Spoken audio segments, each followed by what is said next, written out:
Maamul goboleedka Puntland deegaanada uu maamulo ayaa soo wajahday dhaqaale xumo tii ugu darnayd kadib markii maciishadii iyo noloshii ay kor u kacday guud ahaan, taasoo ay sababtay sarifka lacagaha qalaad oo sare u kacay si aan weli ka dhicin guud ahaan Soomaaliya, iyada oo halkii dollar uu gaaray ku dhawaad 60,000 oo shilin Soomaali ah, taasoo markii loo eego magaalooyinka dalka ee kale 60,000 shilin Soomaaliga ah uu u dhigan yahay $3.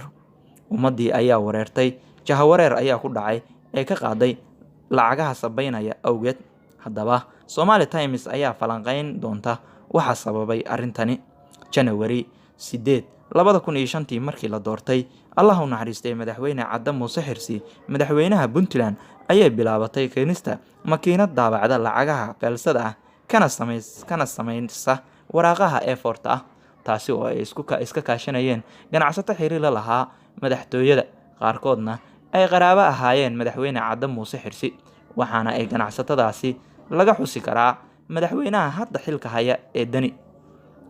maanta jooga, waana halka musiibadu ay ka soo bilaabatay lacagahaasi oo ujeedadoodu ay ahayd in lagu taageero xukuumaddii federaalka ee uu madaxweynaha ka ahaa Allah u naxariistay madaxweyne Cabdullaahi Yuusuf Axmed, taasi oo loo isticmaali jiray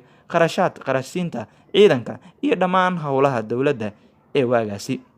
Balse horaantii 2008 ayaa laga diiday koonfurta iyo bartamaha Soomaaliya kadib markii banaanbax looga hor yimid lacagahaasi oo sicir barar xooggan ka dhalisay waagaasi, taasoo keentay in dib loogu soo celiyo iyadoo kartoomo ku jirta gudaha Puntland. Wixii ka dambeeyayna maamul walba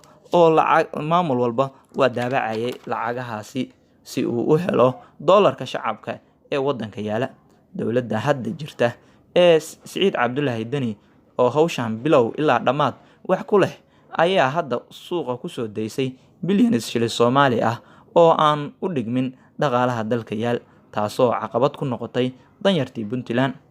Dani iyo kooxda Dani ayaa isku dayaya hadda inuu iska dejiyo xaalka faraha ka baxay, ayaga oo soo saaraya awaamiir aan cidina dhageysanayn kuna socota shacabka dhiban ee Puntland.